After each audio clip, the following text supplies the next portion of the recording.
അദ്വാനി അംഗീകരിച്ചു എന്ന് തന്നെയാണ് എൻ്റെയും നിലപാട്. പക്ഷേ അദ്വാനി അംഗീകരിക്കുന്നതിനോടൊപ്പം തന്നെ ഭാരതരത്നയെ എങ്ങനെയാണ് രാഷ്ട്രീയമായ താല്പര്യങ്ങൾക്ക് ഉപയോഗിക്കുന്നത് എന്നുള്ളതിൻ്റെ കൃത്യമായ ഒരു ഉദാഹരണം കൂടിയാണ്. ഞാനിത് പറയാനുള്ള കാരണം കഴിഞ്ഞ 10 വർഷത്തിനിടയിൽ നരേന്ദ്രമോദി സർക്കാർ 7 പേർക്കാണ് ഭാരതരത്ന പുരസ്കാരങ്ങൾ നൽകിയിരിക്കുന്നത്. ആ 7 പുരസ്കാരങ്ങളിൽ ഒടുവിലെത്തതാണ് LK അദ്വാനിയുടേത്. എന്തുകൊണ്ടാണ് LK അദ്വാനിക്ക് ഇപ്പോൾ ഭാരതരത്ന നൽകാൻ തീരുമാനിച്ചത്? ഇതിന് തൊട്ട് മുമ്പ് കർപ്പൂരി താക്കൂറിനാണ് ഭാരതരത്ന കൊടുക്കാൻ തീരുമാനിച്ചത്. ഇത് രണ്ടും തമ്മിലുള്ളൊരു ബന്ധം, ഒന്ന് ഹിന്ദു മുന്നണി ഉയർത്തിക്കൊണ്ടുവരുന്ന കാസ്റ്റ് സെൻസസുമായി ബന്ധപ്പെട്ട ഒരു വിഷയത്തെ രാഷ്ട്രീയമായി അപ്രസക്തമാക്കണമെങ്കിൽ കർപ്പൂരി താക്കൂറിന് ഭാരതരത്ന കൊടുക്കണം. അങ്ങനെ സാമൂഹിക നീതി എന്ന് പറയുന്ന ഒരു ആശയത്തെ ഹൈജാക്ക് ചെയ്യാൻ, അതിനെ മറികടക്കാൻ കർപ്പൂരി താക്കൂറിന് ഭാരതരത്ന കൊടുത്തു. ഒരിക്കലും കർപ്പൂരി താക്കൂറിൻ്റെ ഫോർമുല അംഗീകരിച്ചൊരു പാർട്ടി ആയിരുന്നില്ല BJP എന്നത് പ്രേക്ഷകർ ഓർമ്മിക്കണം. അപ്പോൾ പിന്നെ LK അദ്വാനിക്ക് കൊടുക്കുന്നത് എന്തുകൊണ്ടാണ്? രാമക്ഷേത്രമാണ് വരുന്ന തെരഞ്ഞെടുപ്പിലെ പ്രധാനപ്പെട്ട അജണ്ട. രാമക്ഷേത്രം പ്രധാനപ്പെട്ട എജണ്ടയായി മാറണമെങ്കിൽ LK അദ്വാനി എന്ന രാമക്ഷേത്രത്തിൻ്റെ യാത്രയ്ക്ക് തുടക്കമിട്ട രാംജന്മഭൂമി മൂവ്മെൻറ്റിന് തുടക്കമിട്ടയാളെ അംഗീകരിക്കാതെ നിങ്ങൾക്ക് രാമക്ഷേത്രം എന്ന് പറയുന്നൊരു പൊളിറ്റിക്കൽ പ്രോജക്റ്റ് പൂർണ്ണമാവില്ല. അപ്പോൾ ഒരു ഭാഗത്ത് LK അദ്വാനി നരേന്ദ്രമോദി ഗ്യാപ്പുണ്ട് എന്നൊരു പ്രതീതി നമ്മൾക്കെല്ലാം ഇടയിലുണ്ട്. ഹിന്ദി ബെൽറ്റിലുണ്ട്, BJP ഫോളോവേഴ്സിന് തന്നെയുണ്ട്. പക്ഷേ ഇപ്പോൾ വ്യക്തമാണ്, നരേറ്റീവ് വളരെ ക്ലിയറാണ്. ഇതാ പ്രഖ്യാപനം യാഥാർത്ഥ്യമായിരിക്കുന്നു, രാമക്ഷേത്രം വന്നിരിക്കുന്നു. രാമക്ഷേത്രത്തിന് തുടക്കം കുറിച്ച്, രാംജന്മഭൂമി മൂവ്മെൻറ്റിന് തുടക്കം കുറിച്ച LK അദ്വാനിക്ക് ഭാരതരത്ന നൽകിയിരിക്കുന്നു. LK അദ്വാനി ജനിച്ചത് ഇന്ത്യയിലല്ല. LK അദ്വാനി ജനിച്ചത് കറാച്ചിയിലാണ്. ഇപ്പോൾ സിന്ധിൻ്റെ ഭാഗമാണ്. പാകിസ്ഥാനിൽ ജനിച്ച 2 പേർക്ക് മാത്രമേ നമ്മൾ ഭാരതരത്ന കൊടുത്തിട്ടുള്ളൂ. അതിലൊന്ന് LK അദ്വാനിയാണ്, മറ്റൊന്ന് അതിന് മുമ്പ് ഒരുപക്ഷെ ഉണ്ടായിരുന്നത് അതിർത്തി ഗാന്ധി, ഖാൻ അബ്ദുൽ ഗഫൂർ ഖാനാണ്.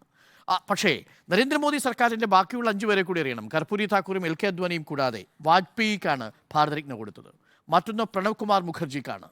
വാജ്പേയി പ്രേക്ഷകർക്കറിയാവുന്നതുപോലെ BJPയുടെ പ്രധാനമന്ത്രിയായിരുന്നു. പ്രണവ് കുമാർ മുഖർജിക്ക് എപ്പോഴാണ് ഭാരതരത്ന കൊടുക്കാൻ തീരുമാനിക്കുന്നത്? അതിലും ഒരു രാഷ്ട്രീയ കൗശലം. RSSന്റെ നാഗ്പൂരിലുള്ള വാർഷിക സമ്മേളനത്തിൽ പ്രസംഗിക്കാൻ പോകുന്ന ഘട്ടത്തിൽ മാത്രമല്ല, ഡൈനാസ്റ്റി പൊളിറ്റിക്സിനെതിരായി കോൺഗ്രസിൽ നിന്നു തന്നെ ഒരു പോരാളിയുണ്ട് എന്ന് BJP ഉയർത്തിക്കാട്ടിയാളാണ് പ്രണവ് കുമാർ മുഖർജി. അന്ന് ഏറ്റവും നന്നായിട്ട് വർക്ക് ചെയ്യാൻ പറ്റും നരേന്ദ്രമോദിയുടെ ഒപ്പമാണെന്ന് പ്രണവ് മുഖർജി പറഞ്ഞിട്ടുണ്ട്.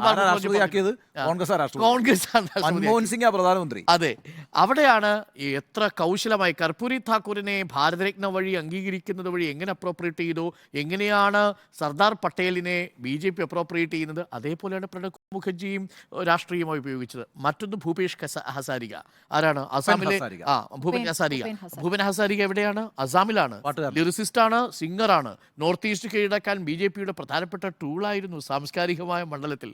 അപ്പോൾ ഇങ്ങനെ വളരെ പിന്നുള്ളത് CD ദേശ്മുഖാണ്. CD ദേശ്മുഖ് ജനസംഘിൻ്റെ പ്രവർത്തനത്തിന് വേണ്ടി പ്രവർത്തിച്ച നേതാക്കളിൽ ഒരാളാണ്.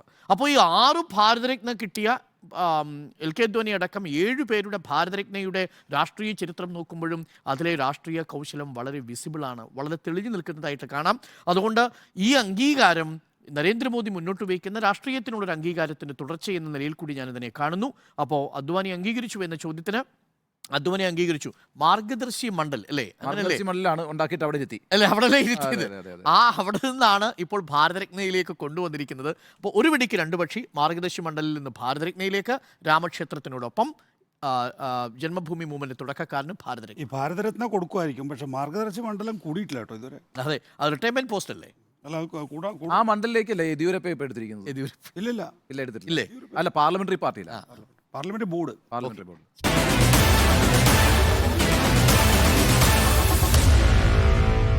Meet the editors.